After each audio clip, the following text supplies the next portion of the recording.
오늘부터 마태복음 산상수훈에 대한 말씀을 우리가 접할 건데, 이 산상수훈의 말씀은 마태복음 5장, 6장, 7장 이렇게 기록이 되어 있어요. 속장 산상보훈이라고 하기도 하고 산상수훈이라고 그렇게 말하기도 하는데, 산에서 말씀을 예수님께서 그렇게 증거하셨다 해서 산상 그렇게 수훈 또 산상수훈이라고 보훈이라고 그렇게 말하기도 합니다.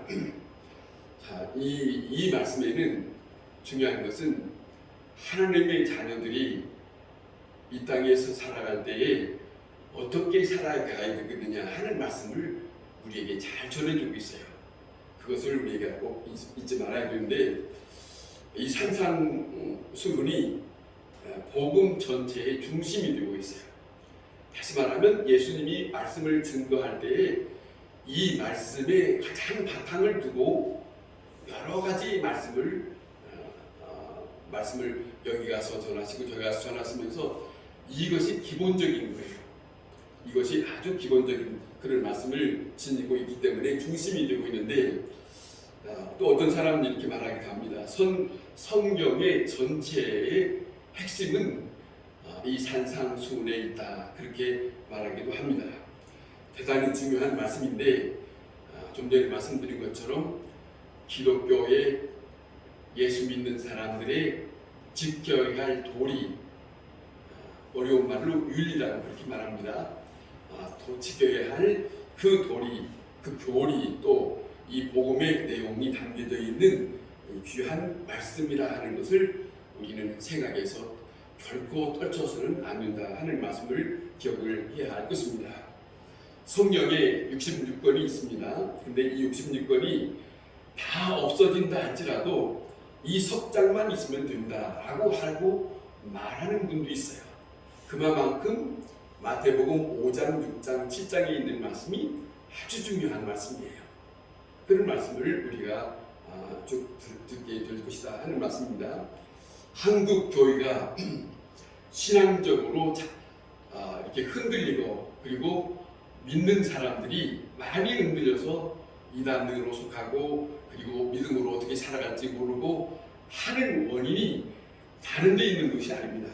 중요한 것은 성경을 어떻게 접하고 사느냐, 또 그 성경을 어떤 말씀을 접하고 사느냐, 이것이 잘못됐기 때문에 그렇습니다. 중요한 것은 뭐냐면, 성경이 66권이라고 한다면 성경을 창세기 1장에서부터 쭉 읽어가야 돼요. 요한계시록까지. 사람들은 가만히 보면 그렇게 읽고 난 다음에 자기가 좋은 것만 그렇게 골라서 읽는 사람이 있어요. 또 그렇게 원하는 것만 쫓아서 가는 사람도 있어요. 중요한 것은, 가장 무서운 것이 뭐냐면, 그 어떤 것만 선택해서 거기에 집중해버리면 사람이 자기의 믿음으로 사는 그것이 중심을 잡지 못하는 경우가 있어요. 흔들려요. 그래서 가장 많이 보고 가장 중심적으로 생각할 것은 복음서이고, 복음서 중에 가장 중요한 것은 이 산상수훈이라고 하는 마태복음 5장, 6장, 7장에 있는 말씀이다. 왜냐하면 예수님께서 친히 많은 사람들이 모여있는 가운데서 이와 같은 말씀, 복된 말씀이 모시고, 천국 갈 사람들이 모시고, 그 다음에 믿는 사람들이 어떻게 살아갈 것이고, 이런 말씀이 쭉 전해져 있어요. 그 끝부분에 7장에 가서는 결론적으로 말씀을 하시는 내용을 우리가 또 듣게 되는 그런 부분이 있습니다. 그런데 잘못되는 이유가 뭐냐면, 대부분 어떤 사람들은 성경, 좀 전에 말씀드린 것처럼 성경을 조금 좀 계시적인 다니엘서나 또 그리고 요한계시록이나 또 이사야서나 이런 것, 에스겔서나 이런 부분만 골라봐요. 복음서는 빼버리고. 그런데 그것도 중요하지만, 그 내용도 중요하지만, 정말로 믿음에 흔들리지 않고 살아갈 수 있는 사람이 되려면 복음서입니다. 다시 말하면 예수님이 말씀하신 그 사상, 그 예수님의 중심의 말씀이 마음이 무엇인가, 그 뜻을 늘 예수님의 복음서인 마태복음, 마가복음, 누가복음, 요한복음 이 말씀을 읽고 또 그 말씀을 읽으면서 이 산상수훈에 대한 말씀을 항상 떠나지 말아야 된다 하는 거예요. 그걸 떠나면 신앙에 흔들려요. 그리고 걷잡을 수 없는 그런 잘못된 길로 빠지는 경우가 많다 하는 것입니다. 신약 성경을 보면 신약 성경은 어떤 것을 우리가 생각하냐면 지난 구약 성경에 대한 것을 해설해 주고 있어요. 다시 해석해 줘요. 예를 들어서 예수님이 구약 성경에 보면은 이는 이, 자 원수는 원수대로 갚으라고 그래요. 한 대 때리면 너도 한 대 때리라 이렇게 가르쳐 주고 있어요. 그런데 예수님은 그렇지 않아요. 뭐라고 말씀하시는가 하는 것을 산상수훈에서 잘 말씀하고 있어요. 그 말씀이 한 예를 들면 뭐라 하냐면 원수를 갚으라고 하지 않고 원수를 사랑하라 그러잖아요. 자, 한쪽 뺨을 때리면 내가 상대방을 때리라고 구약에는 기록됐지만 아니 오른편을 때리거든 왼쪽까지 맞으라 그러거든요.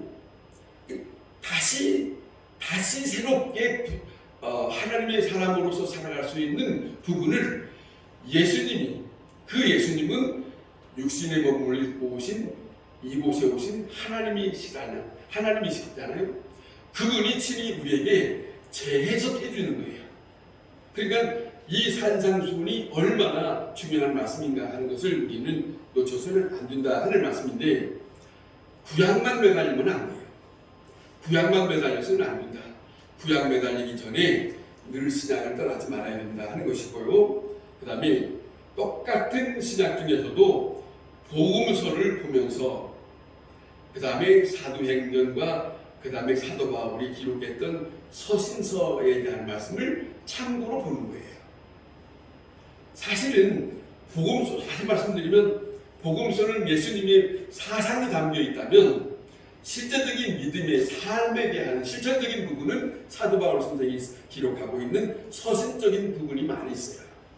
그러니까 그 부분에 또 빠지지 말고 다시금 예수님이 말씀하셨던 복음서로 돌아가고 그 복음서보다도 더 중요한 것은 마태복음 5장, 6장을 그렇게 길지 않으니까 많지 않으니까 또다시 그 부분만이라도 자주 읽고 다시 한번 우리가 믿음의 생활을 그렇게 붙잡고 살아야 된다 하는 말씀이 되겠습니다.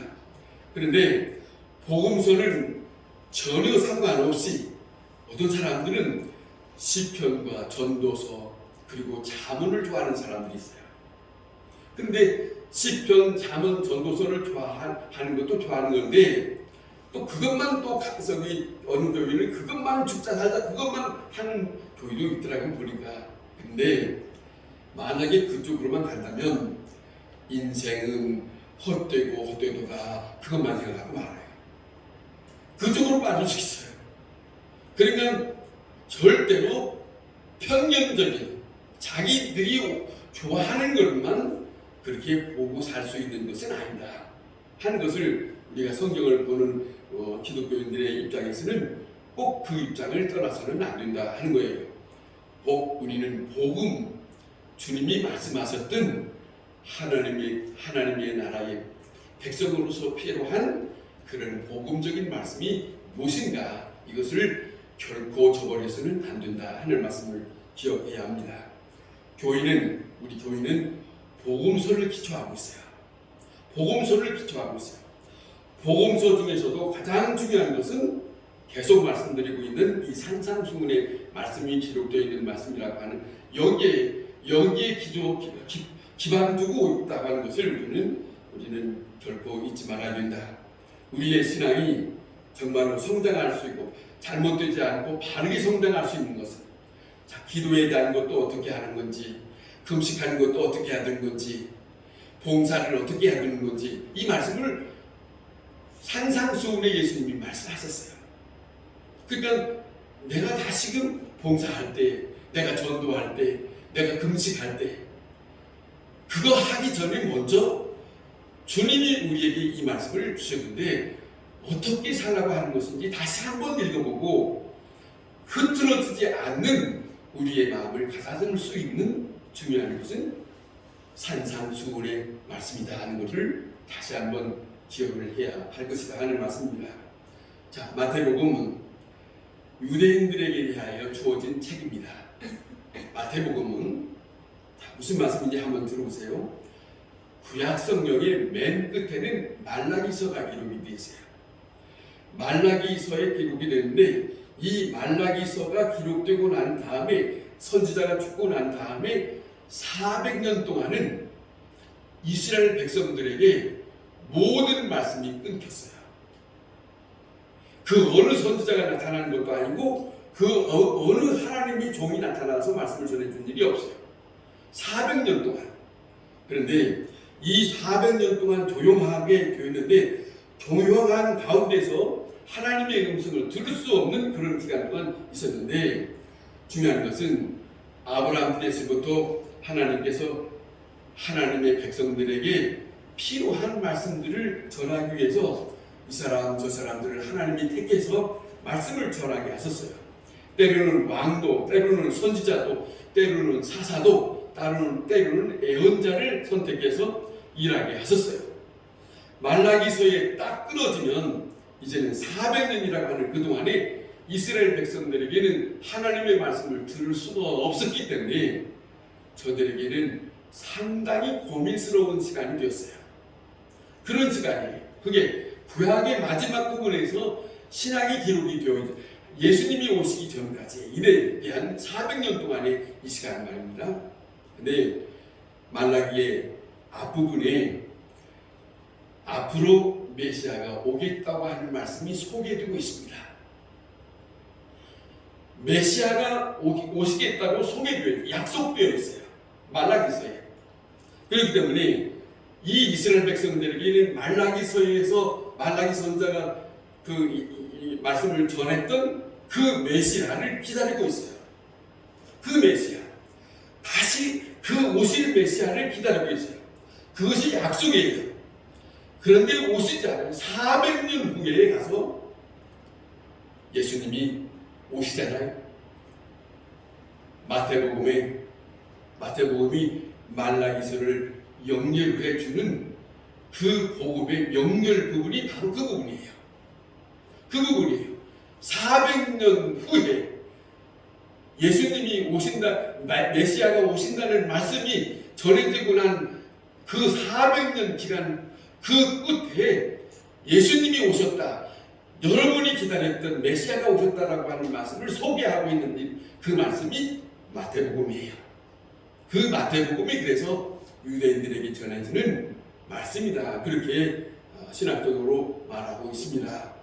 자, 다시 말하면 이 이스라엘 백성들에게 중요한 것은 뭐냐면 이들에게 대망사상이라는 것이 있어요. 메시아를 기다린다고 하는 말인데, 자, 마태복음에 와서 이 일이 그 약속했던 그 일이 이루어지고 있다, 이루어졌다라고 하는 말씀이 기록이 되어 있어요.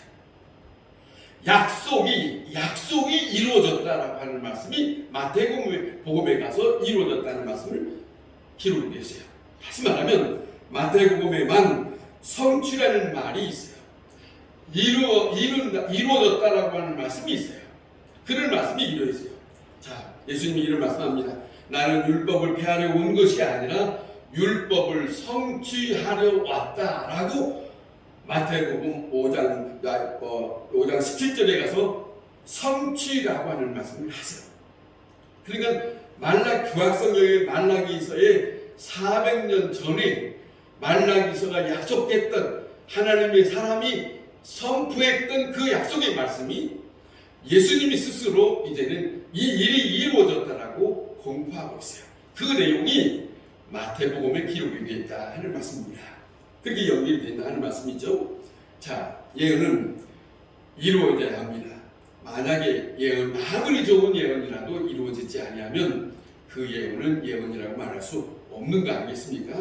자, 그런 것처럼 또한 약속도 마찬가지입니다. 약속은 분명히 이루어져야 돼요. 근데 만약에 약속이 이루어지지 아니한다면 그거는 부도난 수표와 같은 그런 일이 되고 마는 것이 아니겠습니까? 자, 이스라엘 나라에 주신 하나님의 약속, 이스라엘 나라에 주신 예언의 말씀, 이것이 길이길이 저들의 마음속에 간직되어 있고 기다리는 마음이 그 약속 때문에, 그 예언된 말씀 때문에 저들이 대만 사장 오실 메시아를 기다리고 있었다 하는 말씀을 소개하고 있다, 그런 말씀입니다. 자, 중요한 것은 이겁니다. 이루어졌다, 이제 이루어졌다, 이제 이루어졌다고 하는 말을 설명하고 있는 그 부분이 마태복음서라고 말씀드렸는데, 그렇기 때문에 마태복음서에는 약속이 이루어졌다, 약속이 예언이 이루어졌다, 메시아가 오리라 한 대로 메시아가 오셨다, 이 말씀이 마태복음서에 그렇게 소개하고 있습니다. 그러기 위해서 선택한 하나의 대명사라고 하는 부분이 있는데, 그 부분이 이렇게 소개하고 있습니다. 메시아를 이렇게 소개하고 있어요. 다윗의 자손, 이렇게 소개하고 있어요. 다윗의 자손이요, 다윗의 아들이요, 이런 말씀으로 표현되고 있어요. 마태복음 1장 1절에 아브라함과 다윗의 자손 예수 그리스도의 계보라, 이렇게 소개하고 있어요.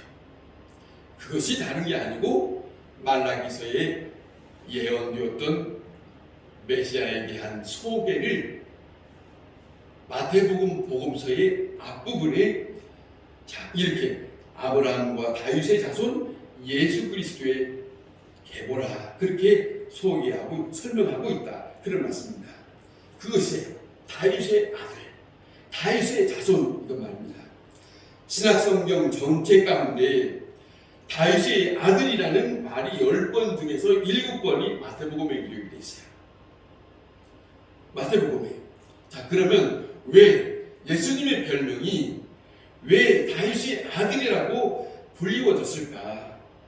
그것은 다윗은 유대 사람들에게 최고로 기다리고 있는 왕이었어요. 다윗의 시대에 영토가 넓어졌고, 다윗의 시대에 40년 동안 정권을 다스릴 때에 하나님이 함께 하시는 그런 일이 있었거든요. 그것을 원하는 그것이 대만 사상이었어요. 그래서 별칭으로, 예수 그리스도의 별칭으로 다윗의 자손이라고 하는 말을 쓰게 되었다 하고 그렇게 말씀하고 있습니다. 그것이 바로 메시아를 기다리는 그런 왕이기 때문에, 자, 다윗의 나라와 같은 그런 왕국이 다시 이루어지기를 고대하고 있는 그 이스라엘 백성들의 그 마음의 중심은 이미 구약 성경에 소개하고 있는 그 말씀들이, 메시아에 대한 말씀들이 있기 때문에, 그 약속된 말씀이 있기 때문에 그 말씀대로 자기의 나라에, 이스라엘의 나라에 그 왕이 임하시기를 원하는 대망 사상이 그들에게 자리 잡고 있었다 하는 말씀입니다. 그것 때문에 메시아가 왔을 때에 그들은 다윗의 자손이요 라고 하는 말을 했어요. 그분이 오셨다고 하는 표현으로 자기들이 표현을 하는 말이 다윗의 자손이요 라고 하는 말을 하게 된다. 다시 말하면 왕의 보좌를 의미하고 있는, 왕을 의미하고 있는 그런 표현으로 다윗의 자손이요 라고 하는 표현을 썼습니다. 그러니까 이 산상수훈이라고 하는 것은, 여기서 잘 들으세요. 이제는 마무리 안 돼. 구약 성경에서 예언해 온 말씀, 예표로 하신 약속의 이 말씀, 자, 그림자로 해오던 이 말씀이, 그 약속이 신약에 가서 이미 이 일이 이루어졌다고 하는 것을 소개하고 있다, 그거예요. 다시 말하면 특별히 지속적으로 예수 그리스도께서 성취되었다, 그런 말씀이에요. 예수 그리스도에 의해서 성취되었다라고 하는 것을 설명하고 있는 것이, 그리고 그 왕이 하나님의 나라의 왕이, 그 왕이 이 땅에 오셔서 그분이 백성들에게 말씀하시고 있는 그 말씀이 산상수훈의 말씀이다. 그거예요. 결국에는 그냥 구약성경에서 이어진 그 일이 예수 그리스도가 오셔서 그 왕으로 오신 그분이 백성들이 살아가야 할 가장 중요한 도리를 말씀하고 있는 그 부분이 산상수훈이다. 그러니까 이 얼마나 중요한 말씀입니까? 이 말씀을 하시고 난 다음에 예수님이 사역을 하신 거예요. 이것이 기본이다. 그리고 난 다음에 이제는 활동하기 사역을 시작하는 것이 되는 거죠.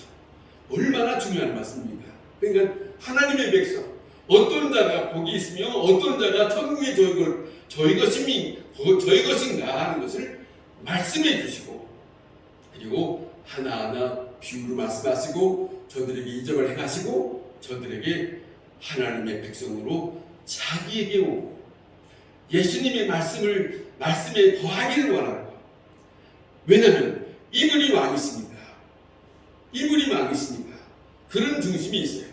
이렇게 해서 산상수훈의 이 짧은 글이지만은 중요한 것은 이렇게 표현해요.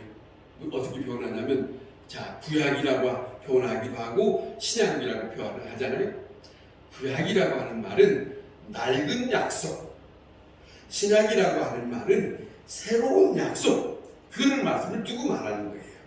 그러니까 이미 낡은 약속된 메시아가 오셨다고 하는 것을, 약속을 이루신 것이 이제는 신약으로 메시아가 오셨다라고 하는 약속을 표현하고 있는 것이 신약입니다. 신약. 지난날의 옛날 구약이라는 말은 이제 영어로 올드 그린데요.